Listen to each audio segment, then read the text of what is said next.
మాజీ ముఖ్యమంత్రి కేసీఆర్కి సిట్ నోటీసులు పంపించింది. ఈ అంశంలో చాలామంది ఏదైతే బీఆర్ఎస్ పార్టీ నేతలతో పాటు కార్యకర్తలు కూడా ప్రభుత్వం మీద తీవ్రంగా మండిపడుతూ ఉన్నారు. ప్రస్తుతం మనతో పాటు కేసీఆర్ వీరాభిమాని నరేష్ గౌడ్ ఉన్నారు. మాట్లాడించే ప్రయత్నం చేద్దాం.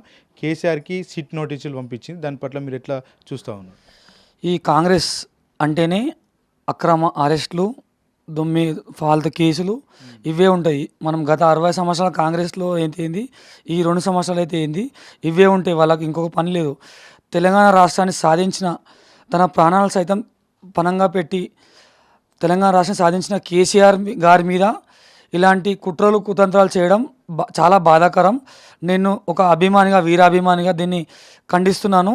రేవంత్ రెడ్డికి ఒకటే పని ఉంది. 2 సంవత్సరాల నుంచి ముందు ఎట్లయితే వీళ్ళ మీద మా మీద బదలాం చేసి ప్రజలను మైండ్ సెట్ మార్చి అధికారంలోకి వచ్చాడో, వచ్చిన తర్వాత కూడా ఇచ్చిన హామీలు అమలు చేయంటే హామీలు అమలు చేయడం చేతకాక ఢిల్లీకి మూటలు మోస్తూ 50 సార్లు ఢిల్లీకి వెళ్ళి దాన్ని డైవర్షన్ చేయడానికి, ప్రజల నుంచి అటెన్షన్ మళ్లించడానికి ఈ అక్రమ కేసులు ఆరోపణలు చేస్తూ 2 సంవత్సరాలు గడుపుకుంటూ వచ్చాడు.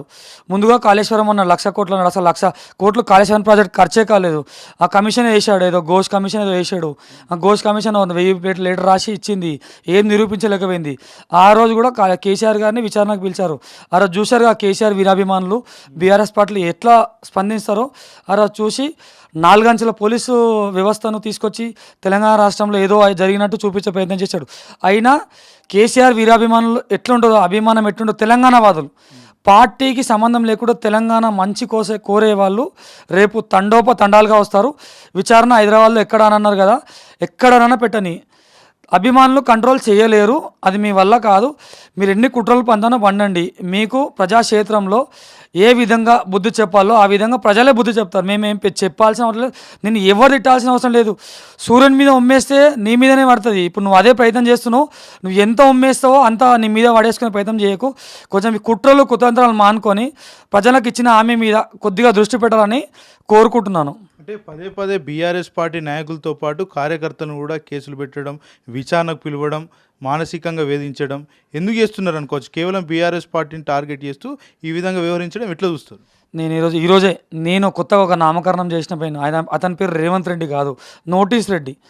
ముందు కేటీఆర్ గారికి, హరీష్ రావు గారికి, మొన్న సంతోష్ రావు గారికి, కేసీఆర్ గారికి, ఇంకా బీఆర్ఎస్ పార్టీ నాయకులకు, మరీ ముఖ్యంగా సోషల్ మీడియా కార్యకర్తలు ఒక్కొక్కరికి 5-5 నోటీసులు ఇచ్చి ఇబ్బందులకు, వేధింపులకు గురి చేస్తున్న ప్రయత్నం చేస్తుంది తప్ప నీ పిట్ట బెదిరింపులకు, నీ అక్రమ కేసులకు భయపడవాడేవాళ్ళు లేడు.